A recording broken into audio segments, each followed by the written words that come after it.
यमुनानगर के कस्बा जठलाना में आज सुबह कुछ युवकों ने साहिल नाम के युवक और उसके दोस्त पर हमला कर दिया। दरअसल साहिल और उसका दोस्त दूध लेने के लिए दुकान पर जा रहे थे। इस दौरान कुछ युवकों ने उन पर हमला कर दिया, जिसके बाद साहिल और उसका दोस्त वहां से भाग गए। लेकिन इन दोनों को ये मालूम नहीं था कि हमलावर उनके पीछे उनके घर तक पहुंच जाएंगे। बता दें कि जैसे ही साहिल अपने घर के अंदर दाखिल हुआ, उसके पीछे 7-8 लोग, जिसमें युवक और युवतियां शामिल थी, जिसके बाद उन्होंने घर में घुसते ही साहिल पर हमला बोल दिया।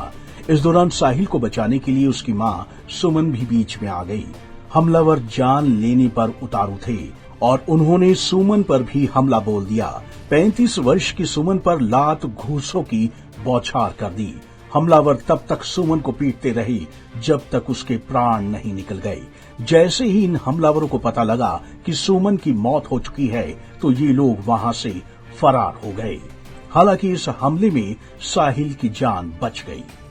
हम यहाँ खड़े थे जी डेयरी पर कंपनी में जाने के लिए, तो उन्हें वहाँ से डैडी का वेट कर रहा था। मैं बाइक लेकर हर मुन्ने छोड़ने जा रहे थे मेरी बहन जी स्कूल में, तो डैडी छोड़ने जावा थे तो उनका रहा जी उनका टक्कर मारी थी मेरी मोटरसाइकिल में, तो जी उसने मेरा मारे जी वहाँ से। तो और सचिन ने जी उसने मेरा मारे वहाँ से, और छोकरे आ गए जी स्कूल में जोन से आने जाने वाले बच्चे थे, तो उन्हें भी मेरा मारे जी। 8-10 जने थे जो मैं बचाने के लिए इंगा उंगा भाग गया जी। तो मैं इंगे ने घूम कर घर आ गया जी। तो मैंने डैडी से बताया जी, मैं डैडी इस तरह मारे उन्हें मेरा, तो मैं घर आ गया जी सारे। फिर उन्हें मेरा सारों का मारे, फिर मेरा गला गोला भी घोटा जी, घर मम्मी का भी मारे जी, छाती मुक्का मेरे भी मारे, सिर में भी मारे जी मेरा। तो गांव के ही है वो? हाँ जी। तो किस चीज़ से मारा आपको?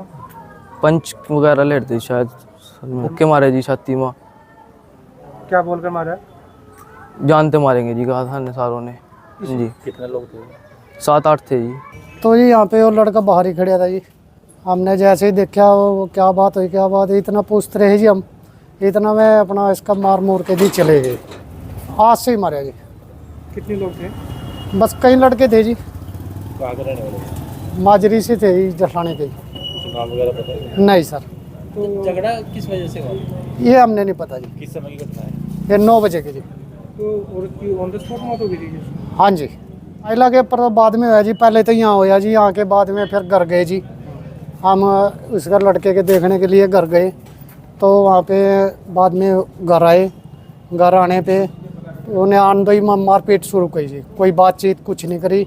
उनको बोला भाई कोई बात नहीं, बात करेंगे, उसको रोका, पर लेकिन वे नहीं माने जी। यहाँ पे जी, यहाँ पे मोटरसाइकिल पे आए थे। तो औरत यहीं पे मर गई थी या फिर? नहीं जी, नहीं घर पे ही था वो झगड़ा, बाद में घर पे ही होया जी। वहीं सूचना मिलते ही पुलिस मौके पर पहुंच गई, जिसके बाद उन्होंने घटनास्थल का जायजा लेने के बाद देखा कि महिला को हमलावरों ने मौत के घाट उतार दिया है। वहीं पुलिस ने मामला दर्ज कर लिया है। देखिए, प्रारंभिक तौर पे जो हमारी ईआरवी के पास फोन आया था, वो ये आया था कि किसी ने 5-6 लोगों ने घर पे हमला करके और किसी सुमन नाम की लेडी की हत्या कर दी है। तो ईआरवी मौके पे पहुंची तो वो अपनी सांसें पूरी कर चुकी थी। तो उसके बाद जब आईओ हमारे आए हैं, उन्होंने मौका देखा है और पूछताछ प्रारंभ की है, तो पता लगा है कि जो मृतिका है उसका जो लड़का है साहिल, और उसका एक दोस्त मोइन, जो कि बिगविग यहाँ प्लाईवुड कंपनी में काम करते हैं, वो सवेरे अपने निजी काम से किसी डायरी पे गए थे दूध लेने या फैक्ट्री के काम से। तो वहाँ माजरी के कुछ लोगों ने उनके ऊपर हमला बोल दिया, पीछे से कुछ लड़के थे, और वहाँ उनकी मार पिटाई होने के बाद जब ये साहिल और मोइन अपने घर आ गए हैं वापस, तो फिर जो ये माजरी वाले लड़के हैं ये वापस आए हैं, जिनमें पुरुष भी थे, महिलाएं भी थी, और एक सचिन नाम का लड़का भी था। आके उन्होंने उनके घर पे उनके साथ मारपीट की है, और उस मारपीट में जो लेडी सुमन है वो जो है एक्सपायर हुई है।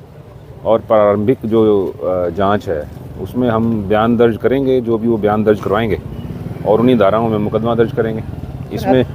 इसमें जो इम्पोर्टेंट है वो हमारी पोस्टमार्टम रिपोर्ट रहेगी। ये माजरी के हैं, यहाँ जठलाना के पास ही एक माजरी है, वहाँ के हैं वो।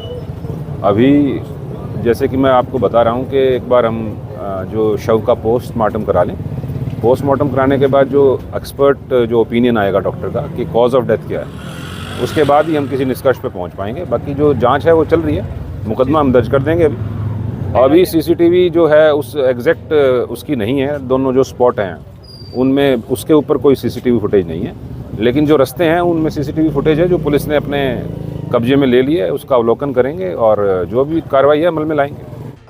बहरहाल अब देखना ये होगा कि मामले की जांच के बाद इसमें और क्या कुछ निकलकर सामने आता है। पंजाब केसरी टीवी के लिए यमुनानगर से तिलक भारद्वाज की रिपोर्ट।